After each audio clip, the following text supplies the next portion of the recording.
My name is Velsarin of the 8th House of Dorith, and I have served as Chief Proctor of the Tribunal of Minds for 4,000 cycles without incident. I say this not to boast. I say it because when you hear what happened in my chamber on the day the human walked in, I want you to understand that I am not the kind of official who exaggerates. I have never filed a dramatic report. I have never requested an emergency review. I have never once, in 4 millennia of service, reached across my console and turned on the signal that summoned senior members of the Concordance Bureau to observe a live examination in real time. I turned it on that day.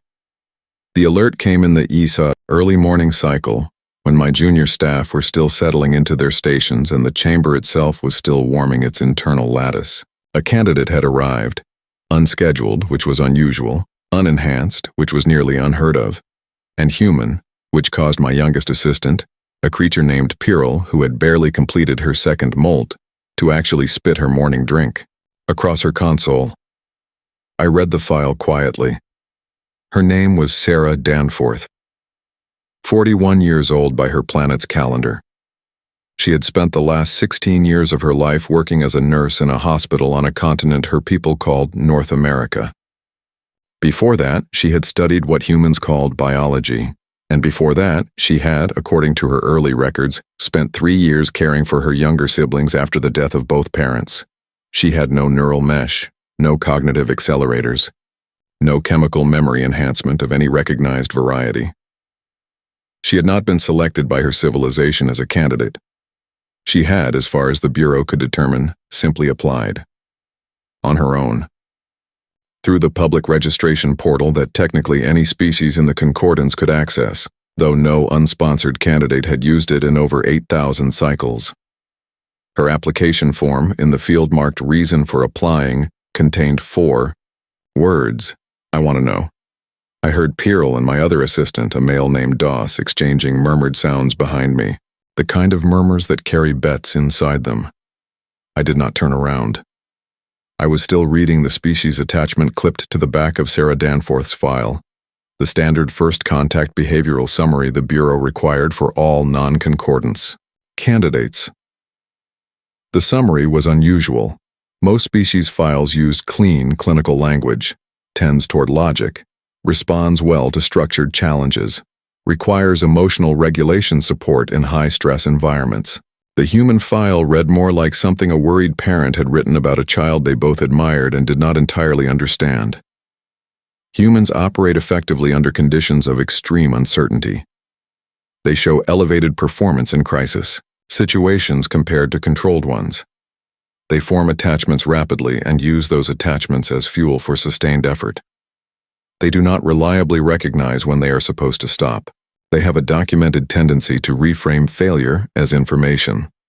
That last line had been flagged with a small marker that indicated the first contact officer had found it significant enough to note twice.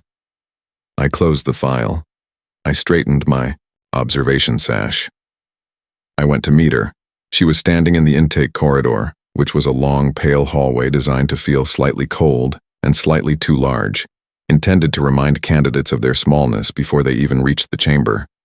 It worked on every species we had ever processed. They all walked it with their shoulders drawn inward and their eyes moving carefully along the walls. Sarah Danforth was standing in the middle of it, reading a small paper notice posted near the entrance that listed the tribunal's rules of conduct. She had a silver thermos tucked under one arm and a soft gray notebook held in her other hand, already open, already written in. She looked up when I approached. She had light brown skin and dark eyes, and the particular expression of a person who is genuinely interested in where they are. She said, "This place is much bigger than the photographs." I told her I was not aware there were photographs. She said, "There are always photographs." I introduced myself. I told her I was Chief Proctor and that I would be overseeing her examination. She shook my secondary hand, which startled me because most first-time human visitors did not know which of my limbs was appropriate for greeting. She seemed entirely unbothered by my appearance, which covered 8 limbs, a carapace of deep amber, and 4 sets of eyes arranged in a vertical line across my upper face. She asked if we could begin.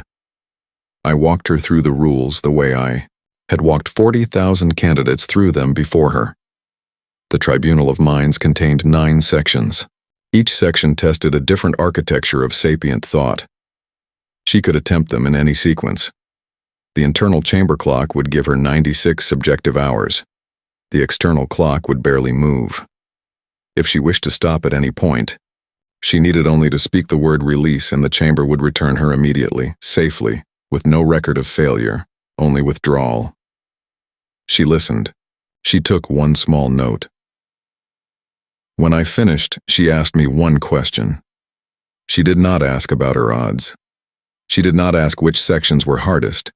She did not ask what the passing score meant for her people's standing in the concordance, which was the question every sponsored candidate had asked in one form or another for 4,000 cycles.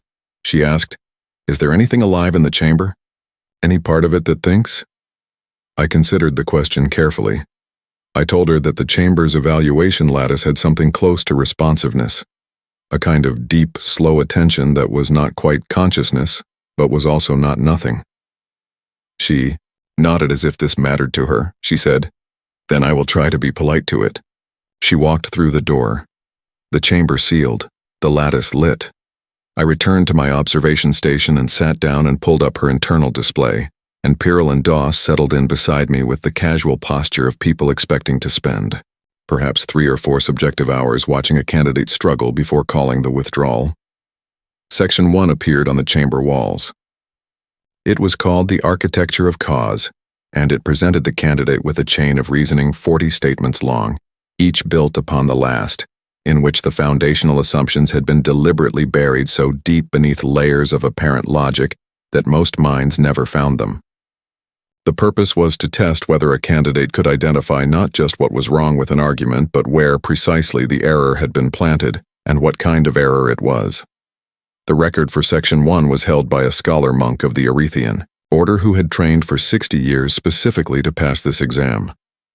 He had completed it in 14 internal hours. Sarah Danforth read the first statement. She read the second. She opened her notebook and wrote something down with a pen she produced from her shirt pocket. She said out loud, to no one in particular, "Okay, so the trick is in Statement 4. Everything after that is just consequences." Pyrrell made a small, involuntary sound. Sarah kept talking to herself as she worked, in a low murmur that my translator caught and rendered faithfully.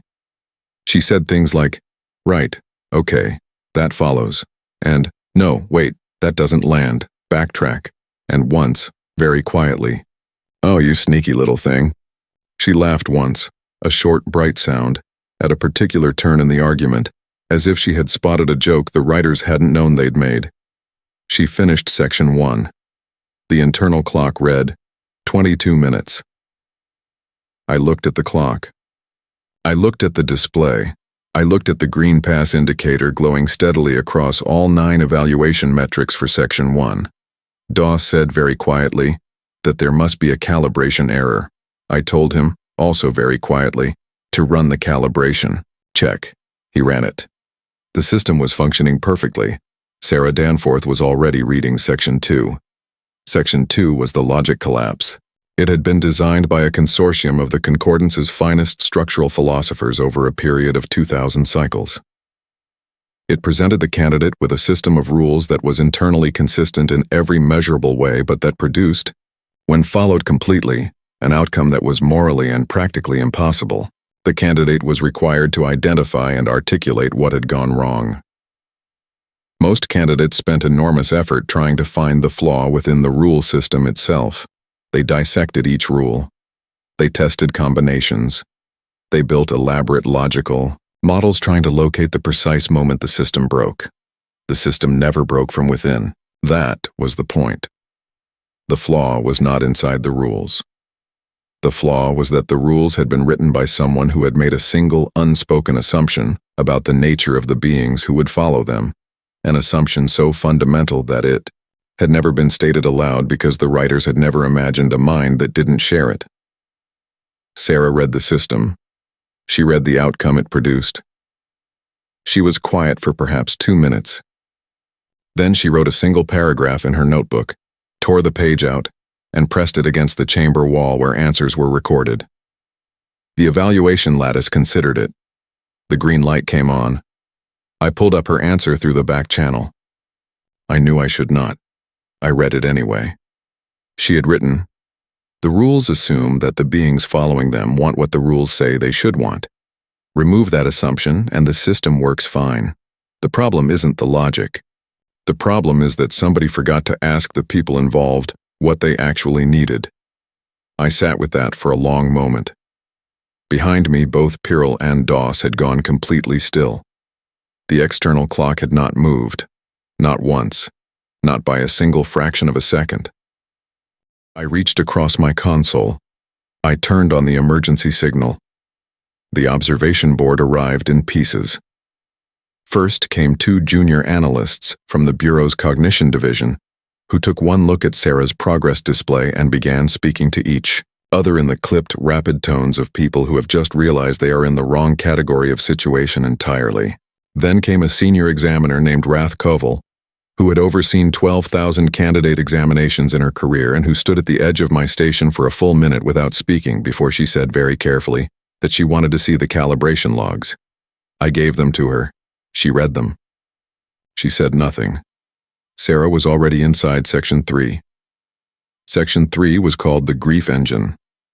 I had always considered it the most honest section of the tribunal, which was perhaps why it was also the most damaging. The chamber did not generate false emotions. It drew on its archive of real ones, a collection built across 40,000 cycles from the recorded experiences of actual beings at actual moments of actual loss. It then delivered those experiences into the candidate's mind, not sequentially, not gently, but all at once. The grief of a Vressel parent who had outlived every one of her children. The loneliness of an Arethian elder whose entire philosophical tradition had died with his generation. The quiet, unspectacular sorrow of a being who had simply spent too long hoping for something that never came. The purpose was not cruelty. The purpose was to determine whether a mind could hold the weight of others without either shutting down or dissolving entirely. The great paradox of compassion, that to feel it fully was to risk being destroyed by it, and to protect yourself from it was to lose the thing that made you worth saving. We had seen candidates approach this section in many ways. The shielding method always failed. The cataloging method always failed. A Brennan Hive adept had once tried to distribute the grief across the collective consciousness of her entire home world through a neural relay, which had worked technically but had caused a minor emotional disturbance across 40 million beings simultaneously. So we had since banned relay devices. Sarah sat down in the center of the chamber. She set her thermos beside her. She put her notebook in her lap and held her pen loosely, not writing, just holding it. She closed her eyes. The grief engine began. Watched her face through the lattice feed. I had watched many faces during this section. I had learned to read the signs of what was happening inside a mind from the small movements of expression, the tightening around the eyes, the particular way a mouth changes shape when it is holding something it did not agree to carry. Sarah's face did not tighten. It did something I had never seen in 4,000 cycles. It softened, not in the way of someone going slack or losing focus, in the way of someone who has just been handed something precious and is being careful with it. She breathed slowly. Her hands stayed still. After perhaps 10 minutes of subjective time, which was far faster than any mind had ever survived the first wave of the engine, she opened her eyes and began, very quietly, to write in her notebook. Rath Koval leaned forward. Behind me, she asked what the candidate was doing. I told her I did not know. Sarah wrote for what the internal clock measured as 40 minutes. She filled several pages. Then she closed the notebook, placed her hand flat on the cover, and sat quietly for a moment, longer. The evaluation lattice resolved. Green across every metric. A score in the 94th percentile, the highest any being had ever achieved on Section 3. I reached through the back channel again. I read what she had written. She had not tried to process the grief. She had not tried to categorize it or contain it or push through it. She had written about each grief the way a person writes a letter to someone they will never meet. She had named things she recognized. She had said in plain language, "I know this one. I have felt something like this. You are not alone in it, wherever you are." She had treated the archived sorrows of 40,000 years of recorded suffering as if they were individual people who deserved to be acknowledged, and she had simply acknowledged them, one by one, for as long as it took. I set down the readout. My hands were not entirely steady. Rathkovel said very quietly that she had never seen that approach in her entire career. I told her I hadn't either. Sarah was already opening Section 4. Section 4 was the infinite regression, and it was the one I had always privately considered the tribunal's most elegant cruelty. It presented the candidate with a philosophical proposition and then asked them to justify it. When they provided a justification, the section asked them to justify the justification, and then to justify that, and so on until the candidate was either forced to admit that no belief could ultimately justify itself without circular reasoning, which produced an existential paralysis most minds could not recover from easily, or until they simply could not continue and withdrew. The trap was not the regress itself. The trap was that the section was designed to make the candidate feel that stopping was failure, that the inability to justify a belief infinitely meant the belief was worthless. 3 of the Concordance's senior philosophical orders had produced formal arguments against this section's inclusion in the tribunal on ethical grounds. They had lost those arguments because the section's designers had used the section's own structure to defeat the objections. It had been considered very clever at the time. I had always found it somewhat smug. Sarah read the opening proposition. She wrote 1 round of justification. Then she stopped and wrote 2 sentences at the bottom of the page and pressed the answer sheet to the wall. I read it before the green light even finished resolving. She had written, "This can go forever, and that's all right. I don't need the ground to go down to the center of the earth to trust that it will hold me up." Rathkovel actually laughed, a short, startled sound she immediately controlled. She pressed one hand against her upper face and shook her head slowly. Sarah was drinking from her thermos. She shook it and seemed to find it nearly empty. She looked at it with the expression of someone making peace with a minor disappointment, and set it aside. She picked up her notebook and her pen. She walked to Section 5. I will not detail every remaining section at the length the earlier ones deserve, partly because what happened in them would fill 3 separate volumes, and partly because this account is already long enough. What I will tell you is this. In Section 5, which tested the capacity to hold contradictory truths simultaneously without resolving them prematurely, she spent 18 minutes and described the experience afterward in her notebook as being apparent, which none of us fully understood but which apparently expressed the condition precisely enough for the lattice to score it at a near-perfect rating. In Section 6, which constructed a scenario in which every available action produced harm and asked the candidate to act anyway, she chose an action and wrote beside it, "This is wrong and I am doing it because the alternative is doing nothing, and doing nothing is also a choice and I will not pretend otherwise." The lattice held that answer for a long moment before the green light came on. I think, in its slow, deep way, the chamber had needed a moment to consider it. In Sections 7 and 8, she worked quickly and without drama, making small comments. In her notebook the way she had done at the beginning. This one is interesting. I have seen this before in different clothes. Whoever built this was angry about something when they wrote it. Section 9 was the last one. It was called the Silence, which was not a poetic name but a literal one. The chamber went entirely dark. All stimulus ceased. No light, no sound, no projected text, no evaluation prompts. The candidate was left alone with their own mind in conditions of complete sensory removal, and the section did not end on a timer. It ended when the candidate produced a response, the nature of which was entirely up to them. Most candidates broke in the silence. Not dramatically. Quietly. They began to speak, or to move, or to make any sound at all, because the human need, and it was not only a human need, it was a need of nearly every sapient species, to reach outward, to confirm that the world still existed and they still existed within it, became unbearable. The section was not testing endurance. It was testing what a mind reached for when everything external was removed. what it found inside itself, whether there was enough there to sustain it. Sarah sat in the dark for what the internal clock measured as 11 minutes. Then she began to hum, softly. A simple, repeating melody that my translator identified as a human tune of the lullaby category, the kind sung to children. She hummed it quietly to herself in the dark, and the chamber lattice listened to every note.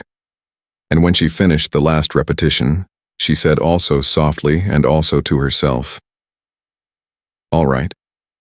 Still here." And she stood up. The chamber lights came on.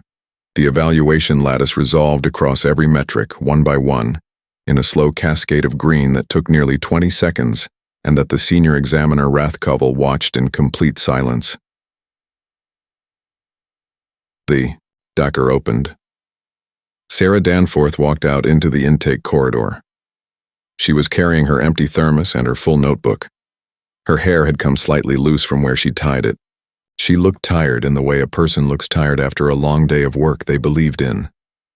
She looked at me. She said, "Well, how did I do?" I told her.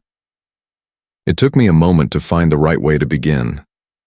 I told her she had achieved the highest aggregate score in the recorded history of the Tribunal of Minds.